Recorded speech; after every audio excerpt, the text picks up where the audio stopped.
The Ventura River has always been a place for things to live, whether it's been wildlife, fish, people. It's just the nature of any river in a community. A number of years ago, when the 33 freeway was put in, they built a levee. It created a bit of a wall and allowed for this to become its own separate community as an unintended consequence. There are between 65 and 115 people living right now on July 23rd, 2012 in the Ventura River, illegally. We have a driving date that is coming upon us, which is September 17th, and on that date, a process of clearing certain areas is going to occur.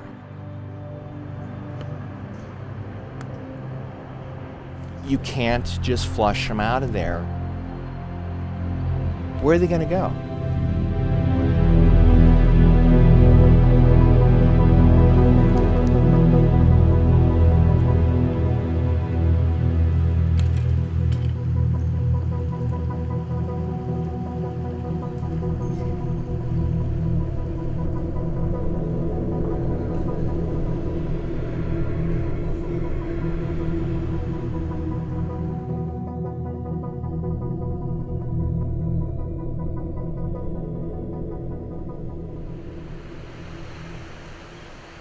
The entire water supply for the city of Ventura and the whole Ojai Valley comes from the Ventura River. And maintaining the water quality for a water supply and also for the recreation that we enjoy here at the river mouth is really important.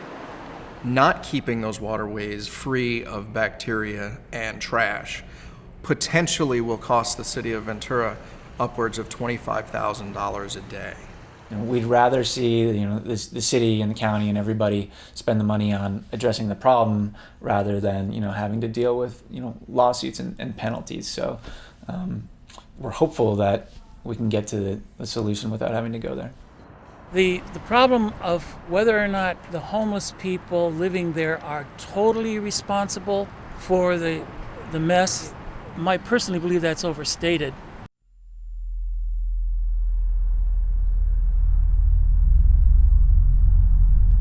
In the beginning, to deal with the problem, we used to host volunteer cleanups, and we're talking about,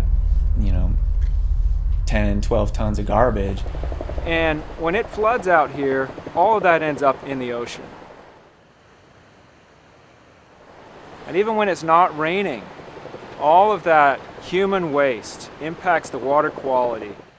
You don't need to sample water or do a fancy test just to see visually, how impactful the camps are. I mean, there's trash literally everywhere. It wasn't designed for people to just live on it the way they are. Arundel is just the scourge of Southern California waterways. It provides a lot of cover for camps and clandestine activities, drug sales, drug manufacturing, prostitution, all sorts of bad stuff goes down here behind the Arundel curtain. I felt threatened every time I walked near there. And I was scared, literally, I was scared. A lot of these people are really accustomed to this lifestyle and they aren't ready to give it up yet. So we're gonna have to let them know, hey, it's a free country, but you're not free to live that lifestyle here. This is private property now, and we're going to enforce our private property rights. They should have some plan as far as what's next after the eviction process.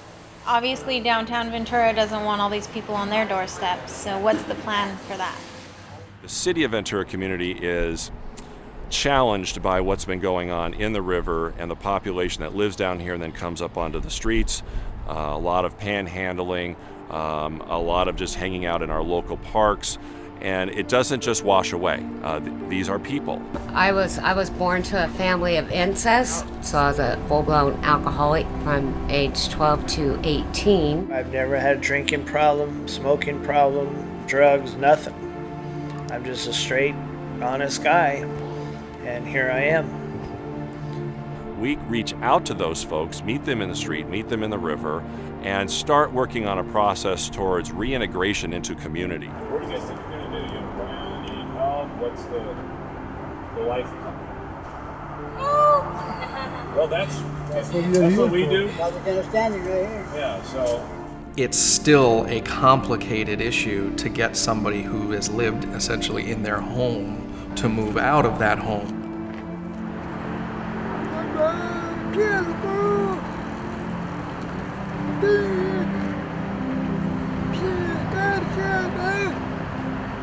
And it is completely and totally our intention to take anyone who has lived in the Ventura River and surround them with services, resources, and solutions. The community needs to come to understand the folks that are going to come out of the river need to be accepted, and that takes some work.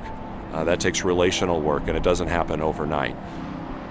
Their hearts bleed for the criminals who reside here more than for the long-term effects on the environment. The people who are living here are not your nice, warm and fuzzy homeless that want a hand up. They're not the ones who seek a job.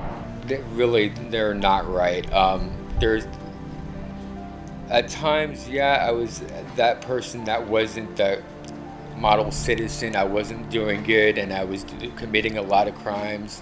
When there's programs and things to help, my life has changed, my attitude has changed. I'm actually wanting to work more with the community and help move forward and help other people in the situations that I was in before to move in the right direction.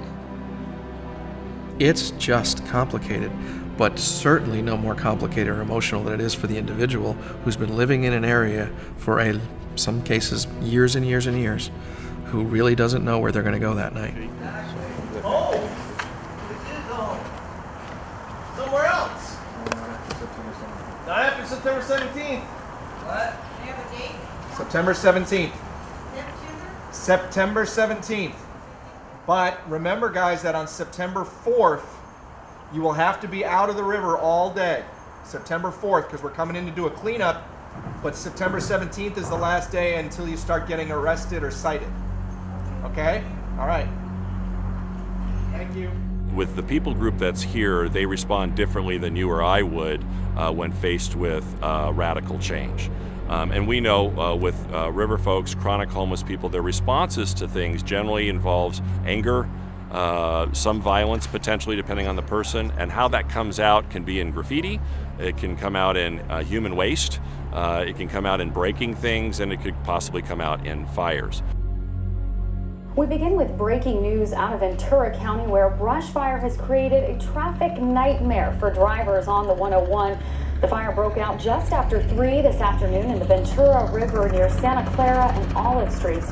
Heavy smoke is affecting traffic. The Ventura County Fire Department says 1.5 acres have burned so far. And of course, we will continue to keep you updated as soon as more information becomes available. This is one of those problems that we feel should be prevented. If people would behave differently, if they would not reside down in the riverbed, we would not have this problem. Arundo eradication is one component of long-term restoration of the river. I think it's important to point out though that Arundo is not the problem, right? And if you clear all the Arundo out and you make this barren landscape where nobody can hide, sure, you're going to probably have less people camping out in the vicinity. But the long-term goal of a restoration would be to restore the native plants that would grow over time and replace that vegetation. And you know what? I could probably hide just as easily underneath a sycamore tree or in a clump of willows as I could in a patch of Arundo. Removing Arundo is not the final solution, and hopefully that we don't see that approach as a way to circumvent really addressing the real issue. It's hard to get the community to care about the homeless. They just don't want to see the problem. They just want to brush it off.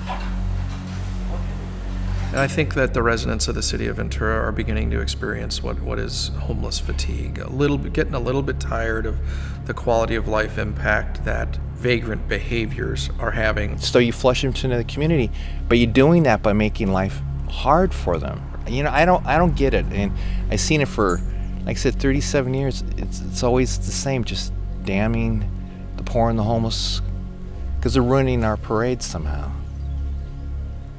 And we know that it's not enforcement and arrests.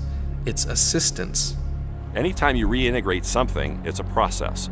So if you're inviting fish back into a river or people back into a community, it's a similar process, that you're having to get both of those used to something different that they haven't been used to in the past. River Haven is a unique, non-traditional, transitional living project that the City of Ventura is in partnership with the Turning Point Foundation with. River Haven is a legal campground for formerly homeless individuals that is located on property owned by the City of Ventura. I challenge you to find another program like that. And this is a place where you can come in, you can stabilize your condition, you can work your program, you can get the help that you need through all the services that are provided by the county and by us. River Haven Turning Point Foundation actually gave me a second chance, which I'm really appreciative for. I have 12 years, 6 months clean from shooting up meth and 30 years clean from alcohol. I want to work. I want to go back to work if at all possible. Whatever job's out there, I'm sure I'll be able to get it. I'm not taking no for an answer, and nobody's going to slam any doors in my face, because been there, done that, and it's not fun. I would recommend anybody that's available to move in here, by all means. You know, I wish they would put in a dozen more places like this. Whether or not we will ever have enough capacity to do that is always going to be a big question, because the funding at times runs out. We need permanent supportive housing for all the folks who are here. River Haven is temporary, a campground is temporary. There's no doubt that, you know, this is a problem that does need more resources. You know, we can have compassion and we can have a clean river, and it's probably going to cost money, yes, and it's going to take a lot of effort. It's not just going to be, you know, the city who deals with this. It's going to have to be, you know, the community and businesses. This is something that affects everybody. We're seeking to reconnect the community, be it picnics, be it bird watching, be it hiking. When there's water, be it swimming. When there's steelhead back in here, be it fishing. Those are all things that we used to do here in Ventura. Why do we have to choose between, you know, having compassion and having a clean and safe environment? We don't.